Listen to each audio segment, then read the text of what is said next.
Bonjour à tous. On va pouvoir commencer. Merci d'être là pour parler de CI/CD.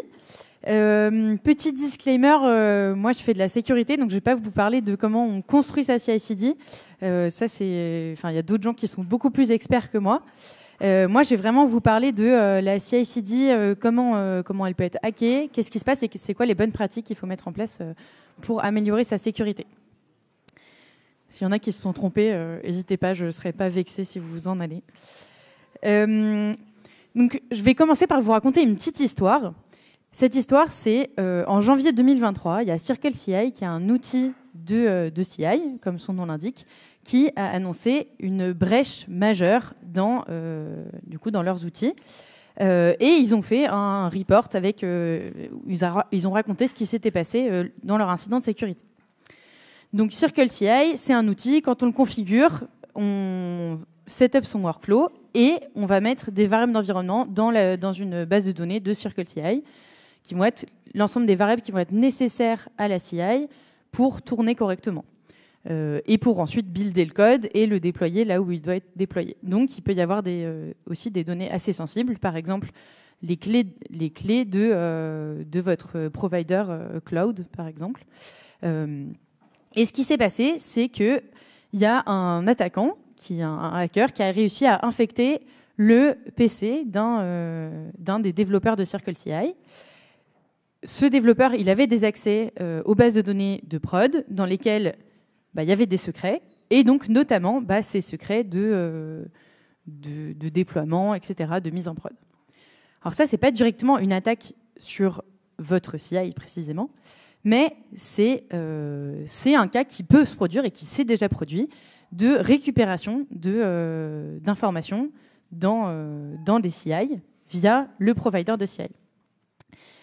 La petite histoire, elle ne s'arrête pas là, c'est qu'en fait, les secrets, du coup, notre attaquant, il peut les utiliser pour aller sur vos cloud providers. Et donc, par exemple, dans les secrets de CI, il y avait des secrets qui permettaient d'accéder à AWS. Donc, l'attaquant s'est connecté à certaines bases de données d'AWS de gens qui utilisaient CircleCI. Et au milieu de ces secrets d'AWS, il y avait un canary token. Alors, qu'est-ce que c'est un canary token? C'est un faux secret qu'on va mettre au milieu de ces vrais secrets et on va être alerté quand il va être utilisé. C'est une fonctionnalité qui est dans certains cloud providers qui est accessible, alors payante ou gratuite, ça dépend, et qui peut être aussi mise en place grâce à des outils open source. Et en fait, ce n'est pas CircleCI qui a été au courant de l'attaque, c'est un des clients de CircleCI qui a reçu une alerte disant que son token avait été utilisé. Ce token-là, il l'avait mis parmi ses secrets de CI, et donc il a pu prévenir CircleCI qu'ils avaient eu une fuite de données parce que ces secrets avaient été utilisés. Donc, ça peut être un bon moyen de se rendre compte de ce qui se passe avec ces secrets. Et alors, d'où ça vient le nom Canary Token? Les Canary Tokens, ça vient des mines, initialement. Quand les mineurs, ils allaient dans la mine, ils prenaient un petit canari avec eux, et si jamais ils perçaient une poche de gaz, la première personne qui était affectée, le premier être vivant qui était affecté, c'était le canari, qui s'évanouissait ou qui mourait. Et donc, les mineurs, ils avaient le temps de sortir et donc de sauver leur vie. Et en fait, souvent, quand il y a du coup un secret qui est utilisé, on se dit au moins je suis alerté, je peux faire la rotation du reste de mes secrets. Et donc c'est un bon moyen d'être alerté qu'il y a eu une faille de sécurité. Ça nous dit que ensuite, il faut faire notre rotation et aussi suivre les updates parce que là, du coup, il y a eu un incident de CircleCI où ils ont ils ont parlé de ce qui s'était passé. Mais donc, en fait, tout ce qui se passe dans notre CI, tout ce qui est lié à notre provider de CI, il est lié à notre surface d'attaque. Moi, je suis Marine Duménil, je suis développeuse et expert sécurité chez Théodo.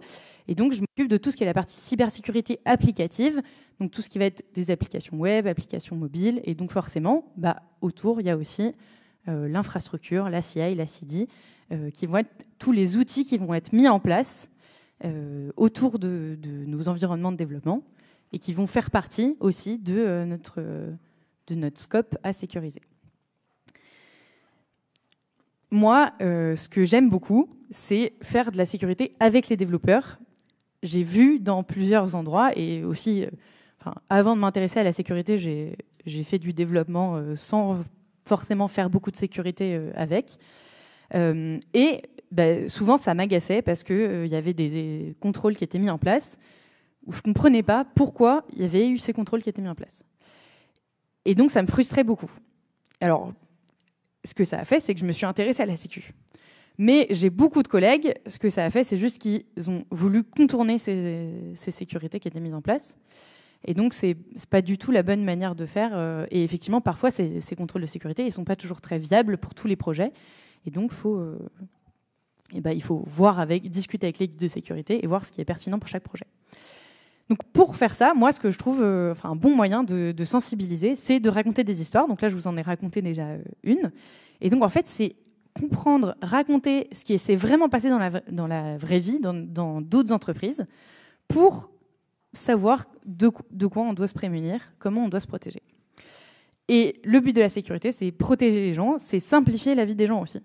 Moi, je trouve qu'un bon outil de sécurité, c'est un outil qui simplifie la vie des gens. Super exemple, c'est le gestionnaire de mots de passe. Ça évite que des gens aient le même mot de passe partout. Et ça fait qu'on n'a plus besoin de retenir 56 000 mots de passe. On a juste un mot de passe à retenir. On peut l'utiliser ensuite partout. Enfin, on utilise ensuite notre gestionnaire de mots de passe partout. Il nous crée des mots de passe sécurisés par défaut. Et nous, on n'a rien à faire de plus que l'utiliser. Et trop cool. Donc, il faut qu'on arrive à faire des outils comme ça qui nous permettent de mieux faire de la sécurité. Pourquoi on parle de la CI/CD? Qu'est-ce que c'est la CI/CD? Petit point un peu sur les définitions. Donc la CI/CD, en fait, c'est un job, c'est un workflow qui va tourner et qui va analyser le code. Donc ça peut faire par exemple tourner des tests, ça peut faire tourner tout un paquet de choses. Comme c'est un job, on met ce qu'on veut dedans. Et souvent, après, la CD, donc ça c'est la partie plutôt CI, et la CD, c'est on va builder notre package et puis le mettre en pré-prod, en prod, etc. Donc il y a plein d'outils qui existent différents de CI/CD. Il y en a qui sont par défaut dans certains repositories, comme GitHub ou GitLab, mais il y en a aussi plein d'autres qui peuvent être utilisables sur vos différents projets. Ça dépend de ce qui vous intéresse, ce que vous voulez mettre en place. Et donc, comme on l'a vu dans la première histoire, en fait, cette CI/CD, elle augmente notre surface d'attaque. Souvent, c'est pas la première chose auquel on pense quand on se dit il faut que je sécurise mon application. On va plus penser à son code, on va penser parfois à son infra, mais ça, je ne le vois pas encore énormément. Mais donc, notre CI/CD, ça fait partie de notre surface d'attaque. Et en fait, elle est très rarement prise en compte.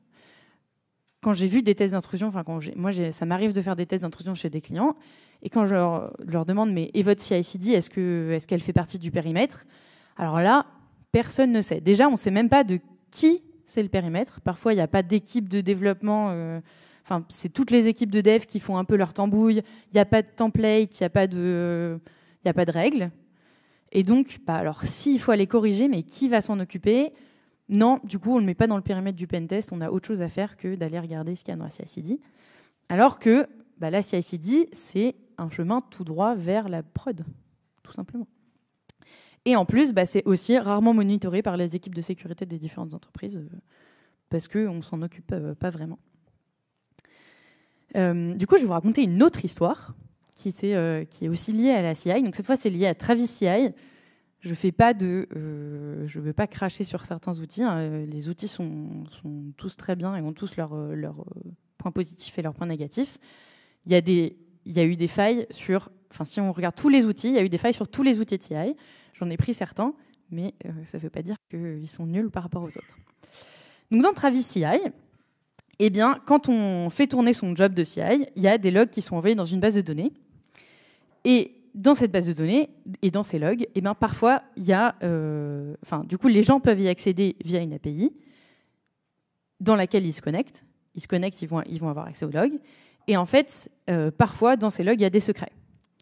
Alors, ce n'est pas une très bonne pratique de loguer ses secrets, mais il y a des gens qui loguent leurs secrets parce qu'ils ne font pas attention, même parfois pour des besoins de debug, hein, parce que par exemple sur GitHub, quand on crée un secret, après on ne peut plus le regarder. Donc si on a des problèmes, etc., je ne sais pas pourquoi il y a des gens qui ont parfois besoin de faire ça alors qu'il ferait mieux de changer leur secret, mais bon, voilà. Et donc, ça arrive que dans les logs, on se retrouve avec des secrets. Et le problème sur Travis CI, c'est que dans la partie free tier, donc qui est notamment beaucoup utilisée dans les librairies open source, eh bien, l'API, pour récupérer les logs, elle est publique. Il n'y a pas besoin de s'authentifier. Et donc, il y a des attaquants qui peuvent aller récupérer les informations dans ces logs. Il y a des chercheurs qui, du coup, ont fait une petite analyse. Ils ont pris 1% des logs et ils ont trouvé plus de 10 000 secrets. Donc, c'est un problème, voilà. Et dites-vous que si c'est des librairies open source, il y a probablement des librairies qui sont aussi utilisées dans vos applications, et donc qui pourraient être infectées par un hacker, qui pourrait modifier le code, mettre une backdoor, etc.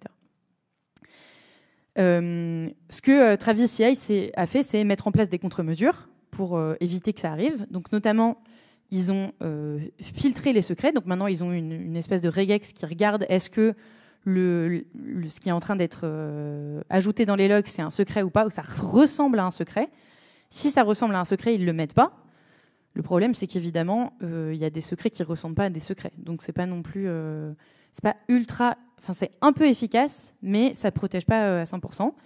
Ils ont aussi mis du rate limiting sur l'API. Donc, ça veut dire que l'attaquant peut récupérer moins vite des secrets. Mais bon, il faut quand même les récupérer. Et ils l'ont mis dans leur documentation. Et dans leur documentation, ils ont écrit « On ne veut pas mettre d'authentification sur la partie free tier. Ça ne fait pas partie de nos specs.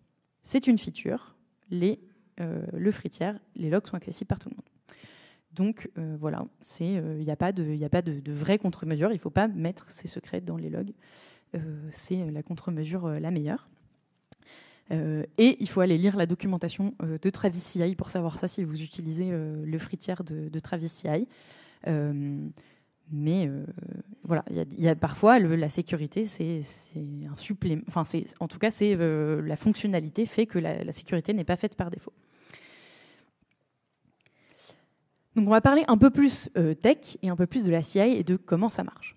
Donc, pour setup sa CI, en général, ce qu'on a, c'est un fichier YAML qui va être contenu dans notre repository et qu'on va pouvoir configurer pour mettre des choses en place sur notre CI, dire qu'est-ce qui doit tourner, comment, sur quelle machine, etc., avec quel type de configuration. Donc là, j'ai pris le config ci.yaml de GitHub, celui qui est par défaut. Il y a des readme sur tous les différents outils, et donc vous pouvez récupérer ces différentes configs. Donc, ce qu'on voit ici, c'est le nom de la CI. Donc, ici, elle s'appelle CI, tout simplement.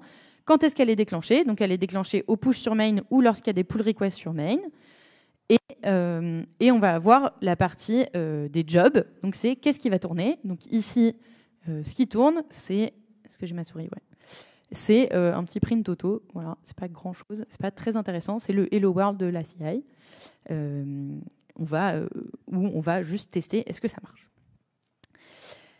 Donc, évidemment, l'attaquant, il aimerait bien modifier ce fichier. Parce que s'il arrive à modifier ce fichier, il va pouvoir, par exemple, récupérer les secrets qui sont contenus dans la CI. Il va pouvoir exécuter du code, récupérer des informations.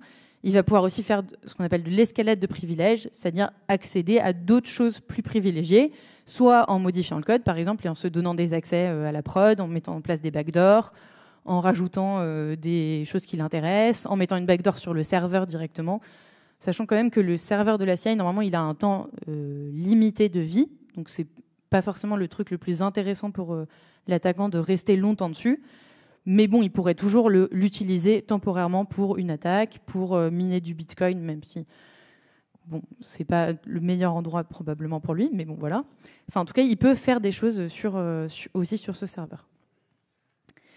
Donc, ce que va faire l'attaquant, c'est ce qu'on appelle du Direct Poison Pipeline Execution. C'est, par exemple, sur un repo public, il va fork le repository, il va faire une pull request et il va modifier le fichier ci.yaml.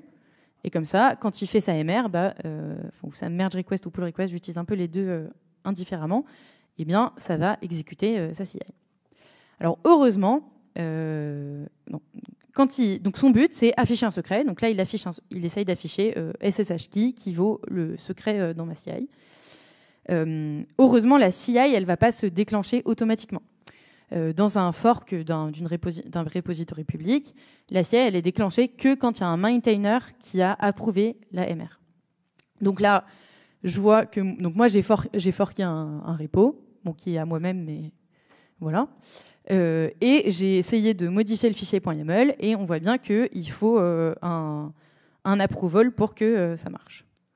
Ensuite, si le côté maintainer, ce qu'il voit, c'est approve and run, et là, il peut du coup run la CI après avoir lu le code en général pour vérifier qu'il n'y a pas de modification de la CI, ou en tout cas pas de modification dangereuse. Il y a quand même, donc ça, c'est une règle qui est définie dans le repo, dans la partie settings, mais il y a quand même un petit problème, c'est que la règle par défaut, c'est require approval for first time contributors. Donc, ça veut dire que si la première fois je contribue avec quelque chose de tout à fait lambda et de bienveillant, effectivement ma CI va être bloquée, mais je peux contribuer une deuxième fois.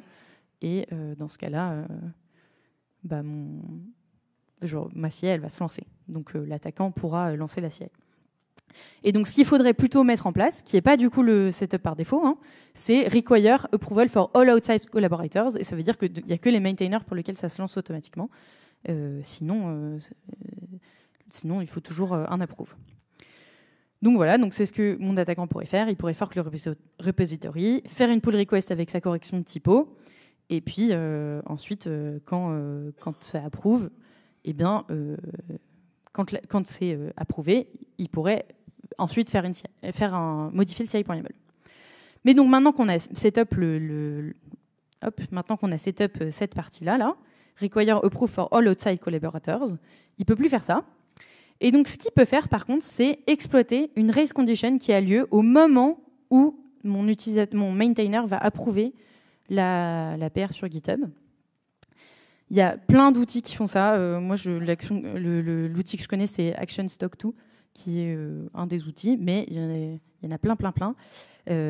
Et donc, en fait, l'outil va écouter la validation. Au moment de la validation, il va pousser un nouveau CI.yaml, et là, qu'est-ce qui se passe ? La CI, elle va se déclencher sur sur la modification, sur le nouveau commit qui est lancé. Donc là, mon maintainer, il aura beau avoir relu le code, en fait, il n'aura pas relu le code qui va se lancer dans la CI. Pour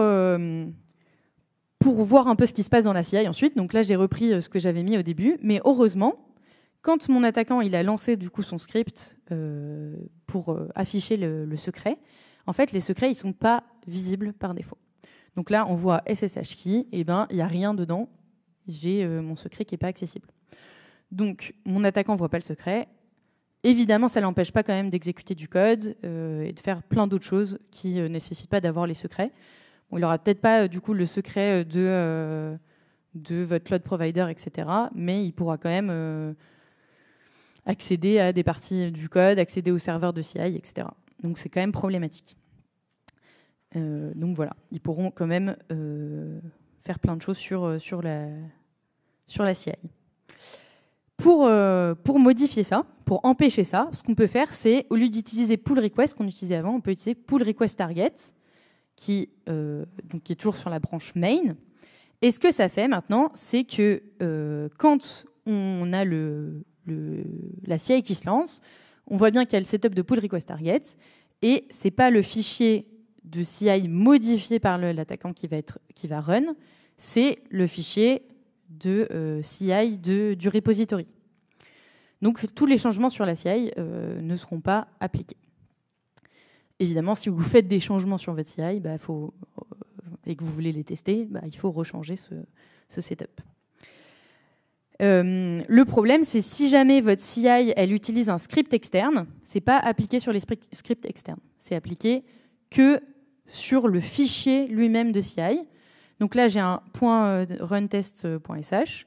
Et donc, ce qui se passe, c'est que si mon attaquant il fork le repository et qu'il modifie le runtest.sh, ce qui s'appelle du coup un indirect poison pipeline execution par rapport au direct qui était avant où il avait modifié le CI.yaml, pareil, ça va être exécuté. En plus de ça, il y a un risque quand même, c'est que cette fois-ci, on est dans le contexte du repository. Et donc, quand le workflow va run, lui, il aura accès au secret. il aura accès au repository. Tout à l'heure, on a regardé, on a vu que le sh.sh key, il s'affichait pas. Cette fois-ci, le sh key, il s'affiche pas vraiment. Il y a des petites étoiles. Donc il est quand même obfusqué. Enfin, en tout cas, la CI s'en rend compte et le cache avec des étoiles. Mais en fait, c'est pas si dur de contourner ça parce qu'on a quand même accès au secret. Donc mon attaquant, s'il est un minimum malin, bon, déjà il pouvait faire plein de choses, mais s'il est un petit peu malin, là ce que j'ai fait, c'est je me suis fait un petit script qui va print les lettres une par une de mon secret.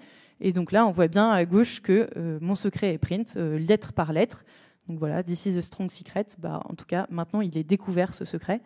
Donc il est accessible. Donc attention quand même à la pull request target, il y a quand même des risques pour l'attaquant de récupération de secrets aussi en plus. Donc ce qu'il faut faire, et en plus du coup il pourrait utiliser la race condition dans ce cas-là pour récupérer tous les infos. Donc pour se protéger de ça, ce qu'il faut faire, c'est enregistrer le hash du dernier commit sur le workflow. Et quand notre attaquant il va, pareil, écouter la validation, modifier le fichier .yaml, cette fois-ci, le workflow il va bien être déclenché sur le commit précédent. Comment ça se met dans... je vois, il y a des gens qui prennent des photos, ne vous inquiétez pas, à la fin, il y a des slides que je vous donnerai toutes. Donc, si vous voulez les slides à la fin, je vous les donnerai sans problème. Donc voilà, mais si vous voulez prendre des photos, vous pouvez aussi. Et donc, comment on fait ça ? En fait, au lieu de... dans le fichier ci.yaml, il faut aller préciser sur quoi on veut lancer notre fichier de CI. Et donc, on peut par exemple aller récupérer, il y a des variables qui sont données par GitHub ou par d'autres outils. Et donc, ces variables, on peut les utiliser directement dans notre CI.yaml. Et donc là, on peut récupérer le hash du dernier commit, ou du commit en tout cas sur lequel on veut lancer la CI. Alors attention, parce que c'est vrai pour, du coup, si on fork votre repo, etc. Mais en général, sur vos repositories à vous, les devs, ils ont tous les accès pour lancer la CI. Ils font leur MR ou leur PR et la CI, elle se lance parce que on n'a pas envie qu'à chaque fois, il y ait quelqu'un qui aille valider, oui, la CI peut se lancer. Donc c'est très bien dans les projets, mais les comptes des développeurs, ils peuvent être récupérés. Notamment, par exemple, avec du phishing, où on peut récupérer des informations. On peut avoir des gens qui ont des mots de passe faibles ou qui réutilisent des mots de passe qui sont utilisés ailleurs. Et où, dans ces cas-là, les attaquants vont utiliser du credential stuffing, c'est-à-dire réutiliser des bases de données qui ont fuité. Et donc, ce qu'il faut faire, c'est, par exemple, mettre en place du MFA et aussi faire du suivi de compte. Quand il y a quelqu'un qui quitte l'entreprise ou qui quitte le projet, la bonne pratique, c'est évidemment de lui enlever ses accès au projet. Et on parle souvent d'internes, en tout cas, je suis sûre que vous avez entendu des internes malveillants, quelqu'un qui est parti en mauvaise relation avec la boîte et du coup, il va hacker l'entreprise. On se dit toujours ça n'arrivera jamais. Ça n'arrive pas énormément, mais ça arrive. J'ai déjà eu une histoire de quelqu'un qui a supprimé un repo. Bon, ça n'a pas fait grand-chose, mais qui a supprimé un repo et qui a récupéré des clés après être parti de la boîte et avoir été un peu mis à la porte après avoir été mis au placard. Donc c'est rare, mais ça arrive. Donc il faut faire attention et à bien supprimer les comptes, etc. et mettre en place du multi-factor authentication. Il y a aussi autre chose, c'est de signer ses commits. Alors j'ai une petite démo. Donc je ne sais pas si vous le savez, mais GitHub il se base sur votre nom pour signer vos commits. Donc là, moi je suis connecté, pas ici, hop. Donc là, je suis sur mon repository CI/CD Security Files, qui est du coup un fork d'un autre CI/CD Security Files que j'ai créé avec un autre compte. Et donc, je peux me faire un test. Hop. Voilà. On va faire ça. Hop. Test.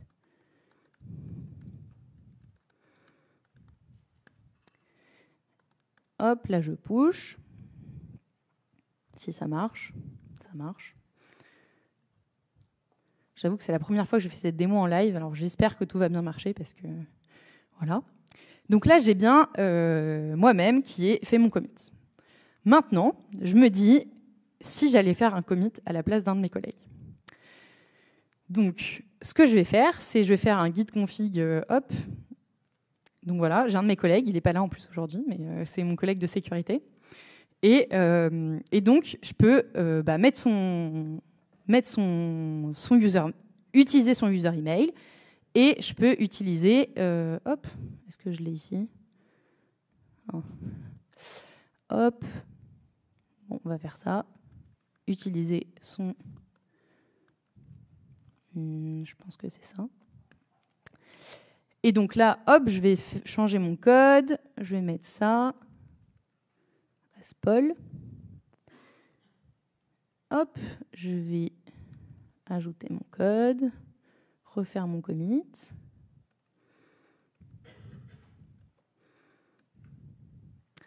Et je vais push.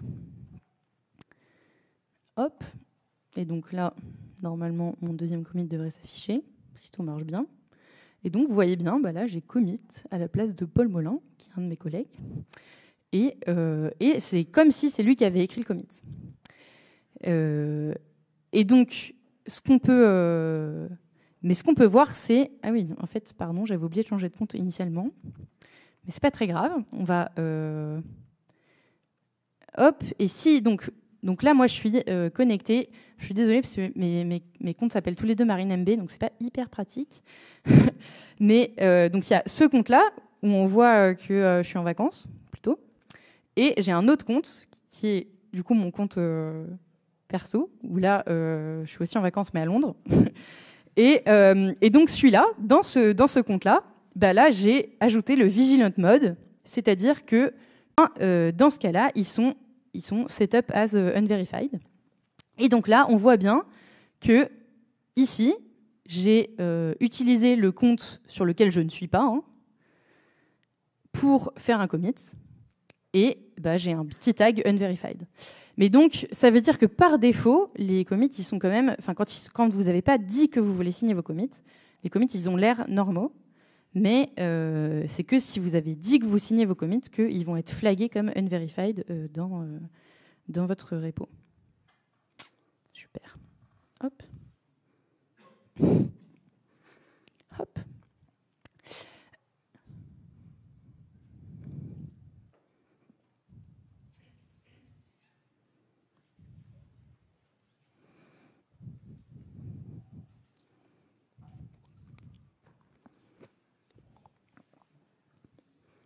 Petite pause.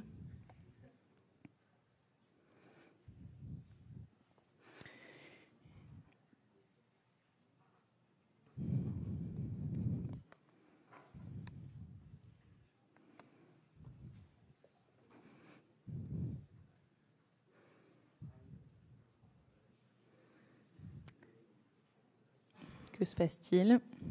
Je suis vraiment désolée.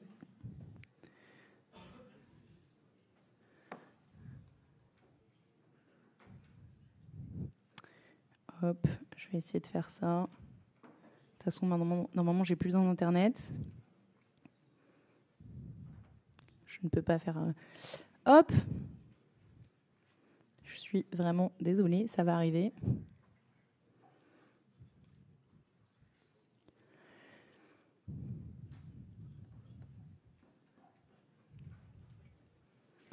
Meilleur moment pour se reconnecter. Non, ça devrait aller, merci.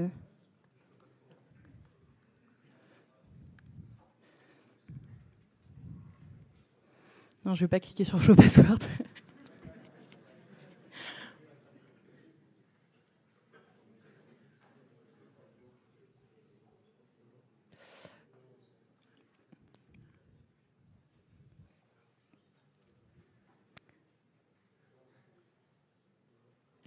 Hop.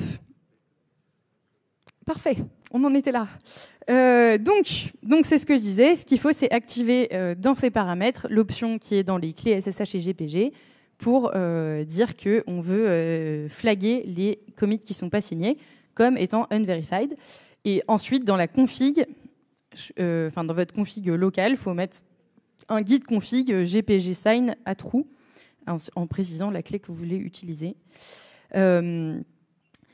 Et donc, ça permet de flaguer au moins qu'est-ce qui est bien fait par vous ou pas, et donc d'éviter que quelqu'un se fasse passer pour vous.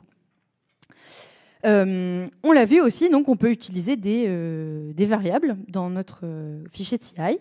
On l'a utilisé tout à l'heure pour le SHA, le hash du commit. Et on peut aussi l'utiliser, par exemple, pour voir d'autres choses. Donc là, je peux voir la branche sur laquelle je suis selon GitHub au moment où je merge. C'est la branche de référence de ma pull request. Et en fait, il y a plein d'autres variables que je peux utiliser. Par exemple, je peux utiliser des variables qui sont liées à ma pull request. Donc, ça pourrait être cool, par exemple, si je veux créer automatiquement un ticket dans un board, mettre un workflow, quand il y a des issues qui sont créés, j'en sais rien, envoyer un mail à quelqu'un. Donc, je peux faire plein de choses avec ça. Le problème, c'est que en fait, ces variables qui sont contrôlées par l'utilisateur, elles vont être directement interprétées si vous les mettez dans si vous les écrivez comme ça. Donc là, par exemple, j'ai mis le nom de ma pull request, j'ai mis donc un quote et echo you've been hacked. On voit bien que ce qui est affiché, c'est que le you've been hacked.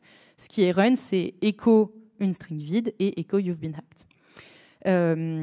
Heureusement, c'est assez facile de se protéger de ça. Donc attention, c'est tous les champs utilisateurs qui peuvent être contrôlés. Donc il y en a beaucoup. Ça peut être des titres d'issue, des titres de PR, des commentaires, etc. Il y a plein de champs contrôlés par l'utilisateur. Et donc, il faut déclarer ces variables à part. Donc là, je déclare ma variable qui s'appelle PRTitle. Et ensuite, quand j'ai echo ma PRTitle avec toujours la même, là, je vois bien, j'ai le quote et echo you've been hacked qui n'a pas été interprété. Donc pareil, si c'était du code, le code serait affiché sans être interprété. Attention, il y a aussi les secrets qui sont exécutés. Le problème des secrets, c'est comme je disais au tout début, ils ne sont pas visibles. Une fois qu'ils ont été créés, on ne peut pas aller voir ce qu'il y a dedans. Donc, il y a eu, par exemple, un petit rigolo une fois qui s'est amusé à mettre dans un secret un slip très long.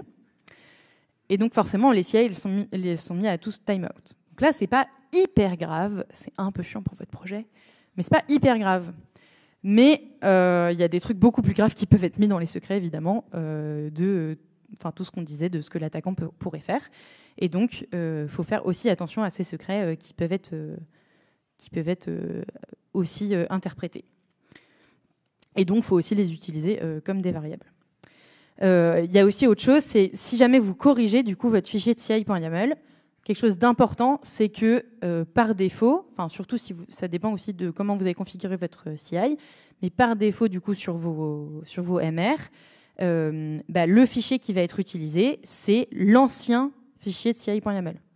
Donc il faut absolument que toutes vos anciennes MR, si vous avez corrigé, il faut que vous fassiez un rebase ou que vous fermiez toutes ces vieilles pull requests, parce que ça va continuer à utiliser le fichier de CI.yaml qui était vulnérable initialement.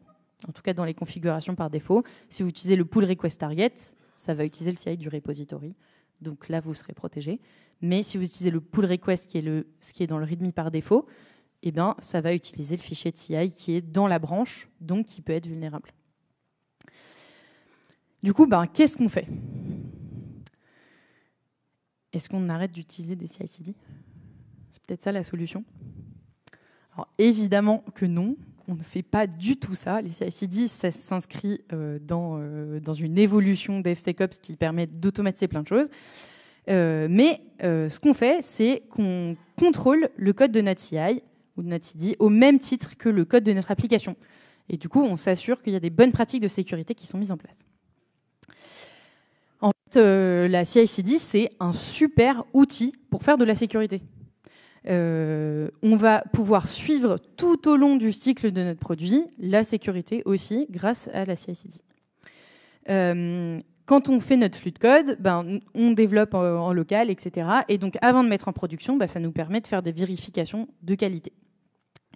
Donc, comment on fait ces vérifications de qualité? L'idéal, c'est de faire du shiftless, donc c'est de les faire le plus tôt possible. Donc, l'idéal, c'est de le faire à la conception. Si on arrive à faire du threat modeling, par exemple, de réfléchir à ce qui peut nous attaquer et à le mettre dès la conception, c'est le mieux. Mais ce qu'on veut, c'est surtout pas que ça arrive jusqu'en production. Donc on va essayer de le faire le plus tôt possible. Plus on peut l'avancer dans notre flux, mieux c'est. Mais en tout cas, si on peut déjà le mettre avant la production, c'est une bonne chose. Et donc c'est là où on peut le mettre dans notre CI/CD. Nous, chez Theodo, on utilise aussi un framework qu'on appelle le 3S pour Speed, Secure et Stable. Et donc, c'est ce qu'on va mesurer. On va se baser sur ça pour mesurer notre qualité. Et l'idéal, c'est de pouvoir automatiser ce calcul de comment on évolue, comment on arrive à s'améliorer sur cette qualité. Et donc, une bonne manière de l'automatiser, c'est d'avoir des outils dans notre CI/CD qui vont nous donner des indications sur est-ce qu'on est OK sur la stabilité, donc les bugs, en général ça va être nos tests, sur la sécurité et sur la performance. On va pouvoir tester plein de choses. Ici, sur ce projet-là en particulier, on utilisait donc SonarCube, dont je vais parler un peu plus tard, qui nous permettait de calculer, de faire un calcul. Et on utilisait aussi un audit annuel, donc qui était fait, un test d'intrusion annuel qui était fait sur l'application, qui nous donnait une note. Et en fonction de ce qui avait été corrigé ou pas, on mettait à jour cette note. Donc c'est un bon moyen, en tout cas, de mesurer la qualité au quotidien. Du coup, notre CI/CD, c'est un bon endroit aussi pour mettre des contrôles de qualité réfléchis avec les équipes de développement, hein, toujours, c'est hyper important. Des contrôles de sécurité qui vont être appliqués sur les projets. Donc, pour ça, on va pouvoir réfléchir à quoi ma CI elle peut avoir accès, qu'est-ce que je veux éviter qui arrive. Donc, ma CI, elle va avoir accès à la production, par exemple, elle va avoir accès au secret, elle va avoir accès au code. Et donc, il faut que je réfléchisse à ces différentes parties-là. Comment j'ai envie de les organiser. Par exemple, éviter de mettre ses secrets dans son code, on va pouvoir tester ça dans notre CI/CD. C'est assez facile de mettre un petit job. Il y a plein d'outils qui existent open source. Il y a des guides secret scanner, par exemple, ce genre de choses, qui vont vérifier est-ce qu'on a des secrets dans notre code ou pas. Pareil, dans le code, on va pouvoir regarder s'il y a du code qui paraît vulnérable. Et donc, ça peut déjà nous donner des meilleurs résultats, en tout cas, de développement. Donc, pour ça, ce qu'on peut mettre en place, c'est un SAST. SAST, c'est Static Analysis Security Testing. Il y en a plein qui existent. Ce que ça fait, c'est ça regarde le code et ça regarde est-ce qu'il y a des fonctions qui paraissent vulnérables. Donc, c'est les trucs très classiques, des SQL injections, des regex qui peuvent entraîner des denial of service, c'est d'autres types d'injections, etc. Et donc, il y a plein d'outils. Je ne fais pas leur pub. Moi, j'en ai utilisé plusieurs. Ils ont tous des avantages et des inconvénients. Et ils permettent, du coup, d'analyser notre code. On peut aussi utiliser donc, un DAST. Ça, le D, c'est pour Dynamic Analysis Security Testing. Et donc, c'est aussi un bon moyen d'aller tester notre application. Cette fois, ça va le faire de manière dynamique. Donc, par exemple, aller tester des routes, etc. Ça fonctionne un peu comme un test end-to-end. Mais du coup, il faut aller réfléchir aux cas dangereux. Donc, pas toujours évident. Et ça peut être aussi assez lent. Pas toujours une bonne idée de le mettre dans la CI. C'est mieux souvent de le mettre dans un job à part. Parce que ça peut prendre 1 heure, ça peut prendre une source ou non. Voilà, ça dépend de votre contexte de projet. Un autre truc qui est très bien aussi dans la CI, c'est aller vérifier ses dépendances. Une grosse partie de notre code actuellement, il est basé sur des librairies qui sont open source. Une force des librairies open source, c'est que elles sont visibles à toute la communauté, et donc il y a des gens qui vont détecter quand il y a des problèmes de sécurité dessus. Et ensuite, les librairies open source vont pouvoir faire des patchs, enfin faire de l'amélioration. Et donc ça paraît souvent super chiant, parce qu'on se retrouve avec X CVE. Donc CVE, Common Vulnerability Exposure, c'est une faille dans une librairie open source, notamment dans une librairie open source. Et donc, c'est souvent super agaçant, mais c'est pour se protéger. En fait, les librairies open source, elles font ça pour qu'on soit sûr de ne pas être vulnérable. Ça ne veut pas toujours dire que vous êtes vulnérable. Hein. Parfois, vous n'utilisez pas la fonction qui est vulnérable dans la librairie open source, mais ça reste une bonne pratique de mettre à jour ses dépendances. Et on peut même mettre à jour ces dépendances avant qu'il y ait des CVE qui soient relevés sur les applications. La bonne pratique, c'est en fait de faire des montées de dépendances régulièrement. Moi, ce que je recommande, c'est déjà de faire les patchs et les mineurs de manière automatisée. Donc, sur GitHub, GitLab, et enfin, sur plein de repositories, vous pouvez utiliser des petits outils. Moi, ceux que j'utilise principalement, c'est Dependabot ou Renovate. Et ce qu'ils font, c'est créer des pull requests pour faire les mises à jour. Nous, ce qu'on a mis en place sur mon projet actuel, c'est tous les patchs, si les tests passent, ils sont mergés par défaut. Les mineurs, il y a une relecture. Moi, j'aimerais bien qu'on les passe en automatique, mais ce n'est pas encore le cas. Et après, par contre, les majeurs, souvent, il y a des breaking change. Donc ça, on va quand même aller vérifier que l'application, elle tourne bien. Même si les tests passent, on va quand même aller vérifier et s'assurer qu'on peut merger. Mais quand même, la pull request est créée. Et donc, on a plus de... Enfin, en tout cas, c'est plus facile de la merger et de la mettre à jour. Alors attention, j'ai vu beaucoup de projets où il y a ces outils qui sont mis en place et il n'y a pas d'honneur. Et donc, il y a un nombre de PR énormes qui s'entassent, qui sont rebase à chaque fois qu'il y a du nouveau code. Donc déjà, ça coûte cher, parce que c'est de la CI qui retourne à chaque fois, et où personne ne va aller les merger. Donc c'est pour ça que je recommande de merger quand même les patchs et les mineurs automatiquement, comme ça, on s'en occupe même pas. Et il faut quand même qu'il y ait un honneur. Enfin, soit que ce soit une personne de l'équipe, soit qu'il y ait une personne, enfin si vous êtes dans des équipes de sécurité, que vous suiviez aussi ça, parce que c'est parfois laissé à l'abandon, et c'est hyper dommage parce que c'est un bon moyen de se protéger en général. Il y a aussi autre chose, c'est dans le code, on peut mettre en place des tests de sécurité qui vont tourner en CI. Par exemple, sur un des projets sur lequel j'ai travaillé, on a mis en place un test de sécurité qui vérifie que tous nos contrôleurs, donc toutes nos routes d'API, elles ont bien du coup une annotation pré-authorize, c'est du Spring Boot dans ce cas-là. Et donc, on va vérifier qu'il y a toujours l'annotation pré-authorize. Je ne sais pas si vous le savez, mais le top 1 de l'OWASP, qui est un standard de sécurité, je ne vais pas trop en parler, mais le top 1 des failles, en tout cas dernièrement, c'est le contrôle d'accès cassé. Et donc, un moyen, c'est d'avoir un test qui oblige les équipes à y penser. Si je n'ai pas mis de contrôle d'accès, dans ce cas-là, j'ai un test qui casse. Ce test, il est mis par défaut sur toutes nos applications, enfin toutes nos API en Spring Boot. Et comme ça veut dire que, que les développeurs vont être obligés d'y penser. Alors, ça ne veut pas dire que le contrôle d'accès il sera bon, parce que forcément, déjà, il y a des routes qui sont quand même publiques, donc on met un permit all. Et puis, parfois, on se trompe sur le contrôle d'accès. En fait, la route, elle devait être accessible qu'aux admins et on l'ouvre à tous les utilisateurs ou ce genre de choses. Donc, ce n'est pas encore suffisant, mais ça permet au moins d'y penser et d'avoir un premier niveau de sécurité.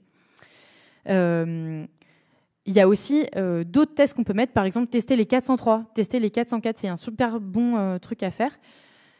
Sur un des projets sur lequel j'ai travaillé, il y avait une route, on l'appelait avec des filtres, les filtres de l'utilisateur, enfin plutôt un utilisateur l'appelait, ça récupérait les filtres et ça renvoyait les projets de l'utilisateur. Hyper bien. On se dit, ok, trop bien.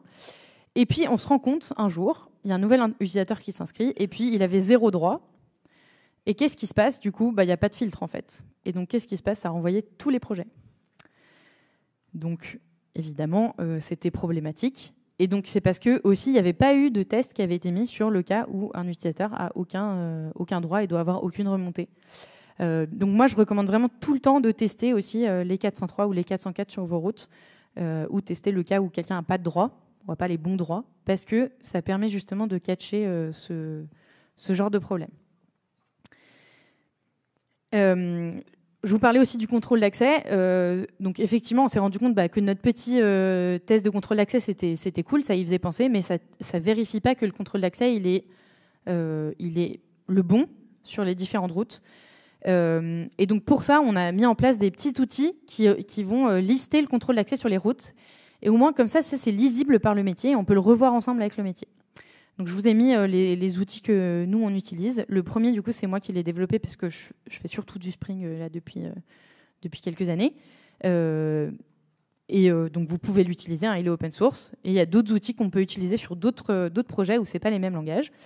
Je ne vais pas en parler plus que ça, mais j'en ai parlé pas mal dans une autre de mes conférences où j'ai parlé d'automatiser sa sécurité. Si ça vous intéresse, vous pouvez le regarder. Elle est disponible sur YouTube. Donc, ça va être la fin de la présentation. Donc, ce que je veux que vous reteniez absolument, c'est la CI, elle fait partie de la surface d'attaque. C'est hyper important. C'est aussi un endroit qui mène à des secrets, qui mène au code. Et donc, il faut s'en occuper. Et donc, c'est important de l'inclure dans des tests d'intrusion et aussi de l'inclure dans son monitoring de sécurité. La deuxième chose, c'est hyper important de sécuriser cette CI, du coup. Donc, mettre à jour et surveiller ses secrets, vérifier qui a accès à votre CI, comment, qui peut la modifier, à quel moment, et vérifier les inputs utilisateurs que vous avez dedans. Est-ce que si quelqu'un ouvre une issue, ça va lui permettre d'exécuter du code ou pas? C'est des bons moyens de sécuriser sa CI. Le troisième point, c'est la CI, c'est aussi un super outil du coup pour améliorer sa sécurité. Donc, mettez en place des contrôles de sécurité, ajoutez des jobs qui vous aident, et c'est un bon moyen de sensibiliser et former vos équipes à la sécurité. Nous, ce dont on s'est rendu compte justement quand on a mis en place notre petit test de contrôle d'accès, c'est qu'ensuite, il y a plein de gens qui sont venus nous voir et qui ont dit « Ah, mais je ne comprends pas, pourquoi la CI, elle fail ?» Et donc, on a créé un standard qui est plus clair pour expliquer quel contrôle d'accès il faut mettre, dans quel cas, est-ce que l'utilisateur doit être authentifié ou pas, et ça nous permet de former les équipes ensuite sur la sécurité. Pareil, il y a plein de développeurs rookies qui ne savent pas forcément ce que c'est une injection, pourquoi il faut contrôler des inputs utilisateurs. La CI, c'est un bon moyen d'aller d'aller former ces gens-là. Et puis, on ne connaît pas toute la sécurité. Hein. Moi, ça fait 3 ans à peu près que je fais vraiment de la sécurité en full-time, ou en tout cas très souvent. Et pourtant, j'apprends tous les jours. Donc, il y a 1000 trucs à savoir. On en apprend tout le temps. Donc, c'est un très bon moyen de partager cette connaissance. Voilà, c'est la fin de cette présentation. Merci à tous. Du coup, je veux bien... juste une petite annonce. Je veux bien vos feedbacks parce que j'essaye toujours de m'améliorer. Vous pouvez mettre la démo était horrible parce que ça ne marchait pas, mais voilà. Mais sinon, en tout cas, je veux bien vos feedbacks sur la conférence, que vous en avez pensé, si c'était assez tech, pas assez tech, qu'est-ce que vous auriez aimé voir. Ça, c'est le QR code du coup pour les slides. Si jamais vous voulez un lien, je peux aussi vous fournir un lien. On écrit une newsletter du coup avec mes collègues de Théodo qui sort toutes les 3 semaines où on raconte des histoires de sécurité. Donc typiquement, ce que je vous ai raconté avec CircleCI et TravisCI, c'est 2 histoires qui sont sorties dans notre newsletter il y a quelques mois ou quelques années. Et donc, il y en a une prochaine qui sort la semaine prochaine, mardi. Donc, n'hésitez pas à vous inscrire pour la recevoir. Et dernier point, j'ai écrit du coup avec un de mes collègues, avec Paul Wollin dont je me moque, un livre qui s'appelle « Il était une faille », qui raconte aussi des histoires de sécurité et qui explique techniquement comment on aurait pu éviter que ça se produise. Si vous voulez le feuilleter, il est là il est avec moi pour la journée. Et vous pouvez l'acheter sur Amazon. J'en ai pris qu'un seul exemplaire cette fois-ci, qui est le mien, parce que j'ai oublié d'en prendre plus. Donc, désolé, mais voilà, je ne le vends pas, c'est mon exemplaire. Mais vous pouvez le trouver sur Amazon et n'hésitez pas à le partager aussi à vos collègues. Merci à tous.